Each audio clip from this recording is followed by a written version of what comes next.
الحمد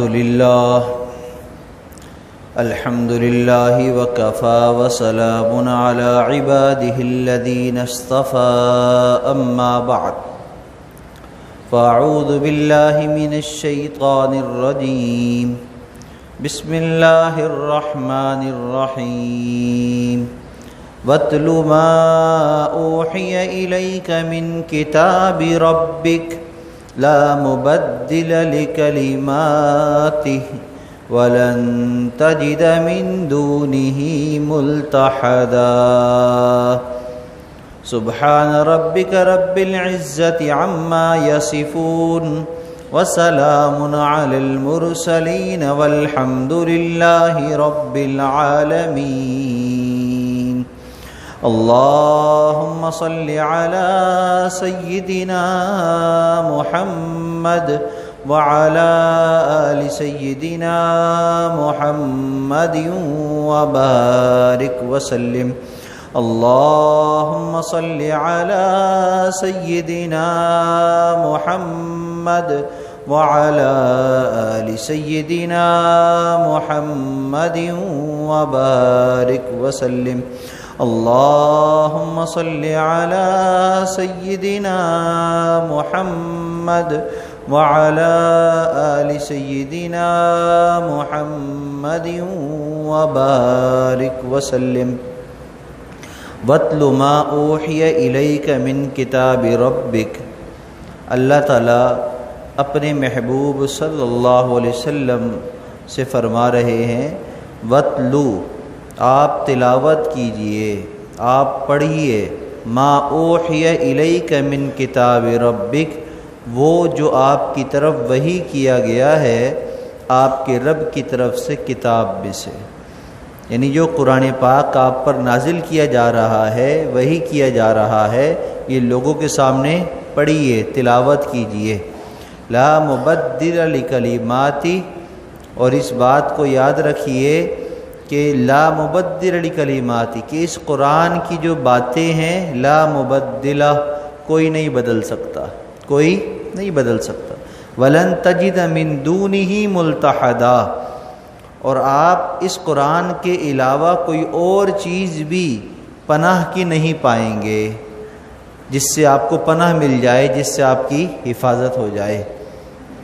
تو اس آیت مبارکہ میں قرآن پاک کی تلاوت کا حکم دیا گیا ہے، قرآن پاک پڑھیے، اور پھر اس کے دو فائدے بیان فرمائے ہیں۔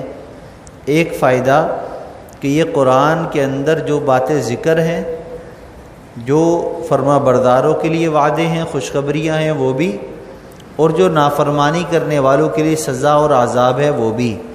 لا مبدل لکلماتی تبدیل نہیں ہو سکتا، اس کو تبدیل نہیں کیا جا سکتا۔ اور دوسرا وعدہ ولن تجد من دونہ ملتحدا کہ قرآن کے علاوہ آپ کے پاس کوئی پناہ کی جگہ بھی نہیں ہے، یعنی اگر آپ دنیا آخرت میں کامیابی چاہتے ہیں تو صرف ایک ہی پناہ گاہ ہے قرآن، جو قرآن کی پناہ میں آ جائے گا وہ محفوظ ہو جائے گا، وہ بچ جائے گا، وہ فتنوں سے پریشانیوں سے بچ جائے گا۔ تو پہلا حکم تلاوت کا دیا گیا، اور کس کو کہا گیا؟ نبی کریم صلی اللہ علیہ وسلم کو۔ تو گویا کہ آپ پر قرآن پاک جو نازل کیا گیا اس کی ایک جو نصیحت اور وجہ تلاوت ہے کہ تلاوت کریں آپ اس سے۔ کیوں؟ اس لیے کہ تلاوت کرنے سے ایمان نصیب ہوگا اور ایمان والوں کو تقوی طہارت ملے گی، اس لیے قرآن پاک پڑھیے۔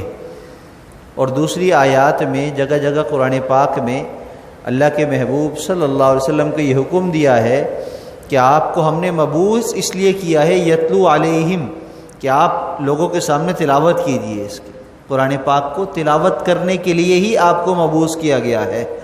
اور اس کا فائدہ بھی بیان فرمایا کہ جب آپ تلاوت کریں گے وَيُزَكِّيهِمْ اس سے ان کو پاکی حاصل ہوگی، نفس اس کا پاک ہوگا، طہارت مل جائے گی ظاہری اور باطنی، اسی لیے تلاوت کرنے کا حکم دیا گیا۔ قرآن پاک کی تلاوت کی دو صورتیں ہیں، ایک صورت ہے لسانی، زبان سے تلاوت کرنا الحمدللہ رب العالمین الرحمن الرحیم جیسے ہم کرتے ہیں، اپنے بچوں کو بھی ہم پڑھاتے ہیں، ہم خود بھی پڑھتے ہیں۔ ایک تو یہ طریقہ ہے، صورت ہے قرآن پاک کے پڑھنے کی۔ دوسری صورت ہے قلبی، دل سے قرآن پاک پڑھنا۔ دل سے قرآن پاک پڑھنے کا مطلب یہ ہے کہ جب ہم قرآن پاک پڑھیں تو ہمیں سمجھ میں آ رہا ہو کہ قرآن کیا کہہ رہا ہے، قرآن کیا یہ ہے قلبی صورت، کہ انسان کے دل پر اس کا اثر پڑے، اور دل پر اثر تبھی پڑے گا جب سمجھ میں آ رہا ہوگا، جب اس کا ترجمہ اس کو آتا ہوگا، جب اس آیت کا مفہوم پتہ ہوگا کہ یہ آیت کیوں نازل ہوئی تھی، یہ آیت نازل کرنے کا مقصد کیا تھا، کس موقع پر کس پس منظر میں یہ واقعہ بیان ہوا قرآن پاک میں۔ تو جب وہ باتیں ذہن میں ہوں گی تو پھر قرآن پاک کی تلاوت دل سے ہو رہی ہوگی، اس لیے کہ دماغ میں وہ سارے قصے جب چلیں گے تو اچھی باتوں کا اثر بھی دل پر پڑے گا، تو چہرے پر مسکراہٹ آئے گی، خوش ہوگا انسان، اور جب عذابات کا ذکر ہوگا تو دل پر اثر پڑے گا، جس کی وجہ سے آنکھوں سے آنسو نکلیں گے، چہرے پر خوف طاری ہو جائے گا، بدن پر کپ کپی آئے گی۔ یہی وجہ ہے کہ ہم دیکھتے ہیں کہ جو قرآن پاک سمجھنے والے لوگ ہیں یا اس کے مفہوم ترجمے کو ہی سمجھتے ہیں، جیسے اہل عرب ہیں، جب وہ قرآن پاک کو پڑھتے ہیں تو ان کے اوپر اثر بھی رہتا ہے، بعض دفعہ رو رہے ہوتے ہیں، بعض دفعہ مسکرا رہے ہوتے ہیں، مختلف کیفیتیں قرآن پاک کو پڑھتے ہوئے ہوتی ہے۔ وجہ اس کی یہ ہے کہ وہ قرآن پاک زبان سے تو پڑھتے ہیں لیکن دل پر اس کا اثر بھی ہو رہا ہوتا ہے۔ تو گویا کہ قرآن پاک کی تلاوت دل سے کرنے کا مطلب یہ ہے قرآن پاک میں غور و فکر کرنا، قرآن پاک کے مفہوم کو سمجھنا، قرآن پاک سے تعلق پیدا کرنا۔ بعض مرتبہ ایسا بھی ہوتا ہے کہ انسان کو ترجمہ نہیں آتا، مفہوم نہیں پتہ ہوتا، لیکن دل سے پڑھنے کی وجہ سے دل پر اثر بھی پڑتا ہے، دل پر اثر بھی پڑتا ہے۔ تو بہت سارے لوگ آپ ایسے بھی دیکھیں گے جو بیچارے عربی نہیں جانتے، قرآن کا ترجمہ تفسیر نہیں پڑھا، لیکن قرآن پاک پڑھتے ہوئے کانپ رہے ہوتے ہیں، چہرے پر خوف کا اثر ہوتا ہے، اللہ کے آگے عاجزی کے ساتھ پیش ہو رہے ہوتے ہیں۔ کیوں؟ اس لیے کہ قرآن کے مفہوم کا اثر ان پر ہو رہا ہے، اور وہ کیسے ہو رہا ہے؟ دل سے پڑھنے کی وجہ سے۔ تو اسی وجہ سے نبی کریم صلی اللہ علیہ وسلم نے فرمایا کہ قرآن پاک کو سمجھ کو پڑھو یا بے سمجھے پڑھو، ہر صورت میں قرآن پاک نفع دیتا ہے، ہر صورت میں قرآن پاک کا فائدہ ہوتا ہے۔ تو اب سب سے بہتر صورت تو یہ ہے کہ ہم جب تلاوت کریں تو ہم دونوں صورتوں میں کریں، زبان سے بھی تلاوت کر رہے ہوں اور دل پر اس کا اثر بھی ہو رہا ہو۔ کیا مطلب؟ جب قرآن پاک پڑھنے کے لیے بیٹھیں تو قرآن پاک کا آداب کا خیال کریں۔ قرآن پاک کے آداب کیا ہیں؟ تلاوت کے آداب کیا ہیں؟ باوضو ہوں، قبلہ رخ ہوں، دل اللہ کی طرف متوجہ ہو، ظاہری طور پر کوئی بے ادبی والا زمرہ نہ ہو، شور شرابہ نہ ہو رہا ہو، بالکل دل دماغ دونوں چیزیں قرآن پاک کی تلاوت کی طرف لگا کر قرآن پاک کی تلاوت کریں، اور قرآن پاک کو سمجھنے اور اس پر عمل کرنے کی نیت سے قرآن پاک کی تلاوت کریں تو قرآن پاک کا اثر ہوگا۔ تو وہ قرآن پھر تلاوت صرف زبان سے نہیں ہوگی بلکہ دل سے اس کی تلاوت ہو رہی ہوگی، آداب کا پورا لحاظ رکھا جا رہا ہوگا۔ قرآن پاک پڑھتے ہوئے ہمیں یہ ذہن میں بات رکھنی چاہیے کہ قرآن اللہ کا کلام ہے، اور اللہ کے کلام کی جب تلاوت کی جاتی ہے تو اس سے رحمتیں نازل ہوتی ہیں، اور رحمتوں کا نزول کا یقین دل میں ہو تو قرآن پاک کو تلاوت کریں۔ یہ بھی قرآن پاک کا ادب ہے کہ رحمتوں کا نزول ہو۔ جیسے ہم کوئی دوا کھاتے ہیں تو ہمیں اس بات کا یقین ہوتا ہے کہ اس دوا سے ہمیں فائدہ ہوگا، سر درد کی گولی ہے تو اس سے سر درد صحیح ہو جائے گا، بخار کی دوائی ہے تو بخار ختم ہو جائے گا۔ ہم کھانا کھاتے ہیں کس یقین کے ساتھ کہ کھانا کھائیں گے تو بھوک مٹ جائے گی، تو اس یقین کی وجہ سے ہی ہمیں اس کا فائدہ ہوتا ہے۔ ورنہ احادیث مبارکہ میں ایسا واقعات موجود ہیں، یہ قیامت کے دن جو نافرمان لوگ ہوں گے وہ پیاس کی شدت کی وجہ سے ان کے گلے کٹ رہے ہوں گے، جیسے کانٹے چبھتے ہیں ایسے گلے کی کیفیت ہوگی، اور اس وقت ان کو پورا سمندر بھی پانی کا پلا دیا جائے ان کی پیاس نہیں بجھے گی۔ تو پتہ کیا چلا کہ قیامت کے دن ان پر خوف اتنا طاری ہوگا کہ پانی سے پیاس بجھنے کی جو کیفیت ہے وہ ان کو حاصل ہی نہیں ہوگی، جس کی وجہ سے پانی پیتے رہیں گے لیکن پیاس نہیں بجھے گی۔ ہاں عام حالت کے اندر ہم پانی پیتے ہیں تو پیاس بجھ جاتی ہے، کیوں؟ اس لیے کہ ہمیں پتہ ہے، یقین ہے اس بات کا کہ پانی سے پیاس بجھتی ہے۔ جس یقین کے ساتھ ہم چیز کو اختیار کرتے ہیں وہی یقین کیفیت ہمیں حاصل ہو جاتی ہے۔ ورنہ کتنے ہی ایسے لوگ ہیں جو کھانا کھاتے ہیں لیکن پیٹ نہیں بھرتا ہے، بظاہر ہمارے جیسے ہی انسان ہیں لیکن ہم 2 روٹی سے کھا رہے ہیں پیٹ بھر رہا ہے، وہ 10 کھا رہے پیٹ نہیں بھر رہا۔ کیوں؟ اس لیے کہ اس نے یہ سوچ لیا بس کھانا ہے، کھانے سے پیٹ بھرنا ہے، اس کی سوچ نہیں ہے۔ وہ کہتے ہیں بس کھانا ہے، زندگی کا مقصد ہی اس کا کھانا ہے، تو وہ کھاتا رہتا ہے، جو مل جائے کھا لو، جب جی چاہے کھا لو، کچھ نہیں ہوگا اس کو فائدہ۔ بعض لوگ ڈاکٹر بدلتے ہیں، اس ڈاکٹر سے دوائی، پھر اس ڈاکٹر سے دوائی، پھر اس ڈاکٹر سے دوائی، اور بس دوائیاں لیتے رہتے ہیں، فائدہ نہیں ہوتا۔ کیوں نہیں ہوتا؟ فائدہ اس میں رکھا ہے اللہ نے، لیکن اس وقت رکھا ہے جب بندہ بھی اپنا مائنڈ بنائے کہ ہاں اللہ مجھے اس سے شفا عطا فرمائیں گے، تو اس سے شفا ملے گی۔ دنیا تو دارالاسباب ہے، اسباب کو اختیار کرنا ضروری ہے، لیکن یقین اللہ کی ذات پر ہونا ضروری ہے کہ اللہ تعالیٰ نے اس چیز میں شفا رکھی ہے، اللہ تعالیٰ نے اس چیز کے اندر یہ فائدہ رکھا ہے، تو اس کا فائدہ ہمیں ملے گا۔ تو قرآن کریم جو ہے یہ اللہ کا کلام ہے۔ علماء کرام فرماتے ہیں جب قرآن پاک کی تلاوت کرو تو یہ سوچ کر کرو کہ قرآن اللہ کا کلام ہے، تو ہم اللہ تعالیٰ کی باتیں سن رہے ہیں، تو ہم قرآن پاک کو پڑھ رہے ہیں کہ اللہ ہم سے کیا کہہ رہا ہے۔ تو جب تمہیں اللہ کی باتیں سننی ہو تو تم قرآن پاک پڑھ لیا کرو، تو اس میں اللہ کی باتیں ہیں جو اللہ اپنے بندوں سے کر رہا ہے، تو پھر قرآن پاک کی رحمت بھی ملے گی، اس کا فائدہ بھی حاصل ہوگا۔ قرآن پاک کو بار بار پڑھیں گے تو انشاءاللہ اس کا ہمیں فائدہ بھی ویسا ہی ملتا چلا جائے گا۔ قرآن پاک نبی کریم صلی اللہ علیہ وسلم پر نازل ہوا۔ جب آپ قرآن پاک پڑھتے تھے تو آپ کی کیفیت بھی بدل جاتی تھی اور سننے والوں کی کیفیت بھی بدل جاتی تھی۔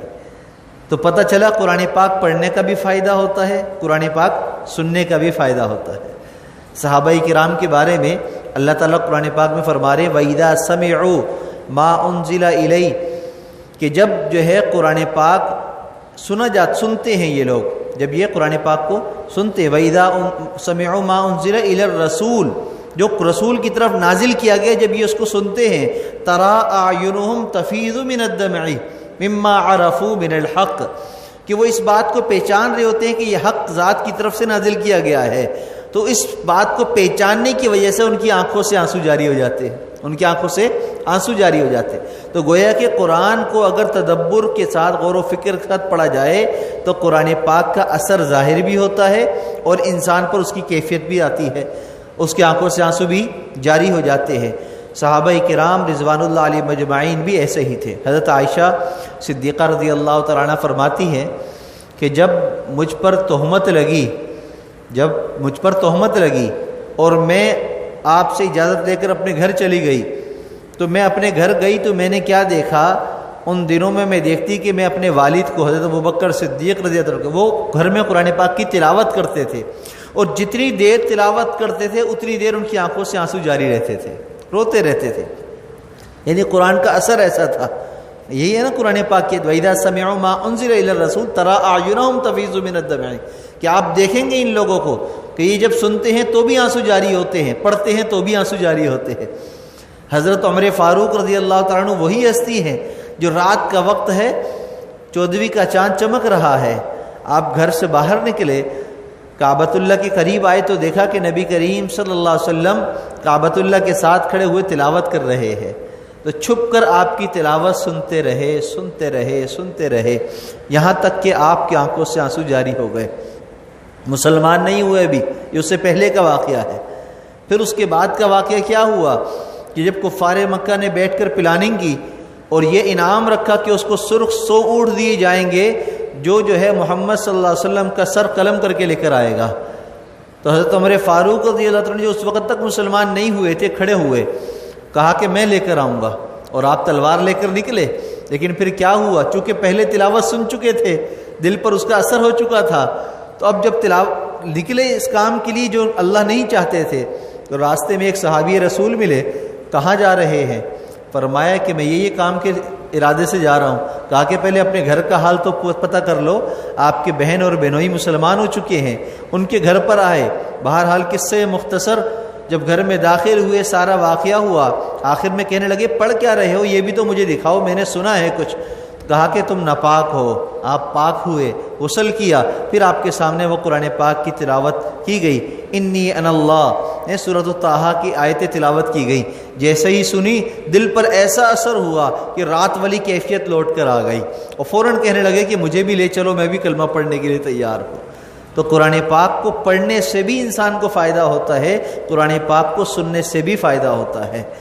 کتنے ہی ایسے واقعات ہیں قرآن پاک کی تلاوت سن کر لوگ ایمان لے کر آ گئے۔ آج کل کے زمانے میں بھی ایسے واقعات بے شمار موجود ہیں، اس لیے ہم قرآن پاک کو پڑھا بھی کریں اور سنا بھی کریں۔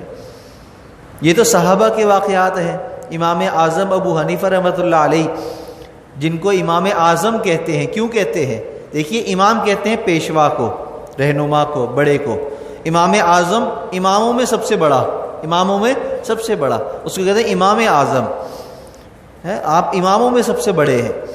اللہ تعالیٰ نے آپ کو یہ مقام کیوں دیا؟ قرآن سے محبت کی وجہ سے، قرآن سے عشق کی وجہ سے۔ اور آپ کی قرآن سے محبت کیسی تھی؟ رمضان المبارک کے ایک مہینے میں 63 قرآن پاک ختم کیا کرتے تھے۔ پورا سال قرآن پاک رات کو پڑھنے کی ترتیب تھی، اور کئی سال تک عشاء کے وضو سے فجر کی نماز پڑھا کرتے تھے۔ وجہ صرف یہ تھی کہ پوری رات قرآن پاک کی تلاوت میں لگے رہتے تھے، اور ہر رات ایک قرآن پاک کی تلاوت ختم کیا کرتے تھے۔ تو امام اعظم ابو حنیفہ رحمۃ اللہ علیہ کے بے شمار واقعات ہیں۔ ایک تابعی فرماتے ہیں کہ میں مسجد میں گیا، رات کے وقت تھا، عشاء کے بعد کا وقت تھا، میں مسجد میں گیا، میں نے دیکھا کہ مسجد پوری خالی ہے، ایک شخص جو ہے وہ مسجد میں نماز کی نیت باندھے کھڑا تلاوت کر رہا ہے۔ اب رات کا وقت ہو، تنہائی ہو، تو حکم یہ کہ تھوڑی آواز سے تلاوت کرو، یہ حکم ہے۔ نبی کریم صلی اللہ علیہ وسلم کا وہ واقعہ ہے نا کہ آپ گھر سے نکلے، ابو بکر کو دیکھا کہ وہ نماز پڑھ رہے تھے لیکن آواز بڑی پست تھی، سنائی نہیں دے رہی تھی صحیح۔ حضرت عمر فاروق رضی اللہ عنہ کو دیکھا کہ وہ زور سے تلاوت کر رہے تھے کہ دور تک آواز جا رہی تھی۔ جب دونوں حضرات صبح فجر کی مجلس میں شریک ہوئے تو آپ نے پوچھا، ابو بکر آپ آواز بہت پست رکھ کر تلاوت کر رہے تھے۔ فرمایا کہ یا رسول اللہ صلی اللہ علیہ وسلم، میں یہ سوچ کر آہستہ آواز سے تلاوت کر رہا تھا کہیں میری وجہ سے کسی کی نیند خراب نہ ہو جائے، میری وجہ سے کسی کی عبادت میں خلل نہ پڑ جائے، اس لیے میں آواز کو پست رکھ رہا تھا۔ تو عمر فاروق رضی اللہ تعالیٰ عنہ سے پوچھا، اب دونوں شیخین حضرات ہیں، دونوں کی نیت بڑی اعلیٰ ہے، فرماتے ہیں کہ میں اس لیے آواز بلند کر رہا تھا تاکہ سب بھی اٹھ جائیں تہجد کے لیے، اوروں کو بھی ترغیب مل جائے، وہ بھی آ جائیں نماز پڑھنے کے لیے، وہ بھی قرآن پاک پڑھنے کے لیے اٹھ جائیں۔ اب دونوں کی نیت درست ہے، لیکن آپ نے کیا تعلیم فرمایا؟ فرمایا کہ عمر اپنی آواز کو تھوڑا پست کرو، زیادہ تیز آواز میں تلاوت نہ کرو رات کے وقت، اور ابو بکر سے فرمایا کہ آپ اپنی آواز کو تھوڑا بلند کرو، یعنی اعتدال والی آواز ہو کہ آپ کو آواز آئے بھی، ساتھ والے کو بھی آئے، بہت دور نہ جائے، اتنی تیز آواز نہ ہو۔ تو گویا کہ رات کی نماز میں تلاوت کے لیے حکم ہے کہ تھوڑی آواز سے تلاوت کی جائے۔ اگر گھر میں ہے، کوئی سو رہا ہے کمرے میں، تب تو نہ کریں، اس لیے کہ نیند خراب ہوگی۔ ہاں اگر کمرے میں اکیلے ہیں تب آپ تھوڑی آواز سے کر لیں، تو اس سے آپ کو لذت بھی محسوس ہوگی، فرشتے بھی آپ کے قریب جمع ہوں گے، آپ کی تلاوت کو سنیں گے، اور اس کی سماعت سے ان کو بھی لذت ہوگی، وہ بھی مزہ لے لیں گے اس کی تلاوت کا۔ تو گویا کہ درمیانی آواز سے تلاوت کرنے کا حکم ہے۔ وہ تابعی فرماتے ہیں میں نے دیکھا کہ وہ شخص آواز سے تلاوت کر رہا ہے، میں کھڑا ہو گیا پیچھے سننے کے لیے، تو ایک منزل پڑی، منزل قرآن پاک میں 7 منزلیں ہیں۔ کتنی منزلیں ہیں؟ 7 قرآن پاک میں۔ ایک تو یہ اوپر صفحہ نمبر لکھے ہوتے ہیں، اور اس صفحے کے بالکل نیچے لکھے منزل نمبر 4 لکھا ہوا ہے، یہ ہمارا 15واں سپارہ چل رہا ہے، تو یہاں سپاروں کے نیچے منزل لکھی ہوئی ہے، 7 منزلیں ہیں۔ وہ فرماتے ہیں کہ ایک منزل پڑھی، ختم ہوئی، تو میں نے سوچا کہ اب یہ جو ہے رکوع کریں گے، لیکن رکوع نہیں کیا، یہاں تک کہ 10 سپارے پورے ہو گئے۔ پھر 10 سپارے جب پورے ہوئے تو میں نے سوچا کہ اب رکوع کریں گے، 10 پر بھی رکوع نہیں کیا، 20 ہو گئے، میں نے سوچا 20 پر کریں گے، 20 پر بھی رکوع نہیں ہوا، یہاں تک کہ والناس تک 7 منزلیں پڑھ لی، 30 سپارے پورے ہو گئے، پھر رکوع کیا۔ پھر میں کیا دیکھتا ہوں کہ جب سلام پھیرا تو میں نے دیکھا کہ وہ امام اعظم ابو حنیفہ رحمۃ اللہ علیہ تھے، تو ایک رات میں پورا قرآن پاک پڑھ لیا کرتے تھے۔ امام شافعی رحمۃ اللہ علیہ کے بارے میں آتا ہے کہ ایک مرتبہ مکہ سے مدینہ سفر کر رہے تھے، اور مکہ سے مدینہ اس زمانے میں اونٹوں پر، گھوڑوں پر، گدھوں پر، خچروں پر سواری ہوتی تھی، تو 16 دن کا سفر ہوتا تھا. کتنے دن کا؟ 16 دن کا.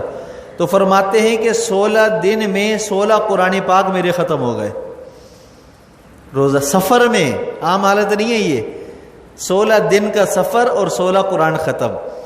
تو وہی قرآن پاک سے اگر محبت ہو جائے نا اور قرآن کا عشق ہو جائے اور پتہ چل جائے قرآن پڑھنے کا فائدہ کتنا ہے تو پھر ہم کبھی بھی قرآن پاک کی تلاوت کو نہ چھوڑیں. ہم ہر وقت قرآن پاک کی تلاوت میں لگے رہیں. امام عاصم کوفی رحمۃ اللہ علیہ کا واقعہ ہے کہ ان کے ایک شاگرد نے کہا کہ حضرت آپ کے منہ سے بڑی خوشبو آتی ہے, مشک کی خوشبو آتی ہے, کیا وجہ ہے؟ آپ نے فرمایا نہیں کوئی بات نہیں, میں نے تو کچھ نہیں کھایا. بات ٹال دی.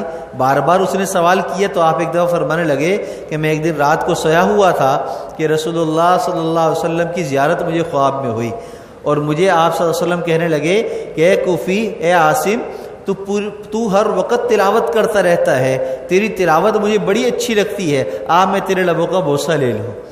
آپ صلی اللہ علیہ وسلم نے خواب میں میرے لبوں کا بوسہ لیا. اس دن سے میرے منہ سے مشک کی خوشبو آتی ہے, مشک کی خوشبو آتی ہے. تو قرآن پاک کی تلاوت کا دنیاوی فائدہ بھی ہے, اخروی فائدہ بھی ہے, بدنی فائدہ بھی ہے, روحانی فائدہ بھی ہے. ہر اعتبار سے قرآن فائدہ مند ہے. قرآن پاک کو اسی لیے تو آب حیات کہا گیا ہے. زندگی کے وہ پانی, وہ خوراک ہے. انسان کی دنیاوی اخروی دونوں زندگیوں کے لیے فائدہ مند ہے. جسمانی انسان طور پر بیمار ہو, جسمانی طور پر بیمار ہو, یہ روحانی طور پر بیمار ہو, ہر بیماری کے لیے شفا قرآن پاک ہے. اس لیے حکم کیا دیا؟ وَاتْلُ مَا أُوحِيَ إِلَيْكَ مِن كِتَابِ رَبِّكَ. آپ کے رب کی طرف سے جو کتاب آپ کی طرف نازل کی جا رہی ہے اس کو آپ تلاوت کیجئے, تلاوت کیجئے, تلاوت کیجئے. دو فائدے, دو باتیں بیان فرمائیں. لا مبدل لکلماتی, یہ قرآن وہ کتاب ہے جو تبدیل نہیں ہو سکتی. ہاں, دنیا کی ساری طاقت مل جائے کہ ہم قرآن کے کسی حکم کو بدل دیں, 100 فائدے نہیں 1000 فائدے کسی بات کے بیان فرمائیں, لیکن وہ فائدہ قرآن کے خلاف ہو, بدل نہیں سکتے ہیں, بدل نہیں سکتے. آج 3 طلاق کا مسئلہ ہو یا اور اس طرح کے بہت سارے مسائل ہمارے ہاں اس طرف کھڑے ہوئے ہیں. کوئی زنا کر لے تو رجم کریں, زنا اگر غیر شادی شدہ ہو تو اس کو پھانسی پہ لٹکائیں. جو سزائیں ہیں, چور کی سزا کیا ہے؟ ہاتھ کاٹنا, قرآن کی سزا ہے. آج دنیا نے اس سزا کو چھوڑ دیا. چوری ختم کر کے دکھا دو, ختم ہو گئی چوری؟ نہیں ہوئی. لیکن وہ ملک جس نے اس سزا کو برقرار رکھا ہوا ہے, ہاتھ کاٹنے کی سزا کو, وہاں پر چوری کا فیصد دیکھ لیں کتنا ہے, ریشو چوری کا نہیں ہے وہاں پر. وجہ کیا ہے؟ سزا قرآن کی موجود ہے. قرآن کا حکم جہاں پر بھی نافذ ہوگا اس کا فائدہ 100% ہوگا, 100% ہوگا. اب عملی طور پر اگر دیکھا جائے تو سعودی عرب میں کوئی سارے فرشتے تو نہیں ہیں نا, انسان ہی ہیں, باقی بھی تو بہت سارے گناہ ہو رہے ہیں. لیکن اللہ کی ایک حد کو وہاں پر صحیح طریقے سے قائم کیا کہ جو گلا کاٹنے کی سزا, ہاتھ کاٹنے کی سزا, اس کا جو فائدہ ہے وہ 100% ان کو مل رہا ہے. تو جس چیز کو اختیار کریں گے اس کا فائدہ 100% مل کر رہے گا. اس بات کا یقین ہمارے بٹھا لیں. ہم سزا سخت دے دیں, جتنی مرضی دے دیں, لیکن قرآن کے خلاف ہو, فائدہ نہیں ہوگا. ہمارے ملک کے اندر ہے چوری, کرپشن ختم کر دو بھائی, یہ سزا وہ سزا, ہو گئی ختم؟ نہیں ہوئی.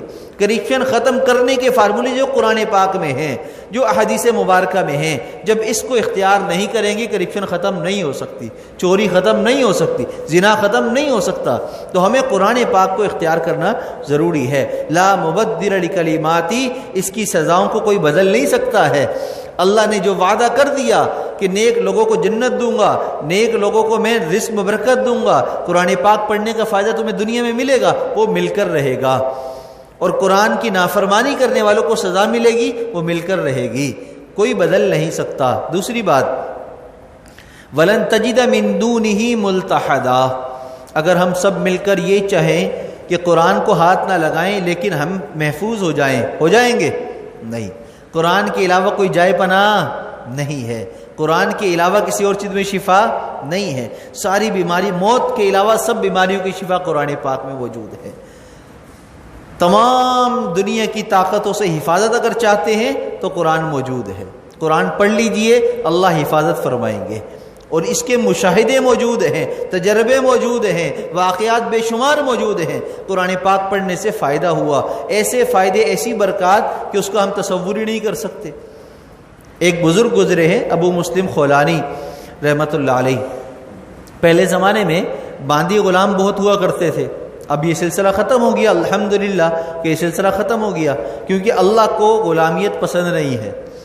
جبھی قرآن پاک میں بہت سارے احکامات میں غلام باندیاں آزاد کرنے کا حکم ہے، اسی لیے آیا کہ قرآن پاک کے احکامات کو بتدریج نازل کیا۔ نبی کریم صلی اللہ علیہ وسلم نے غلام باندیاں آزاد کرنے کے فضائل بیان فرمائے۔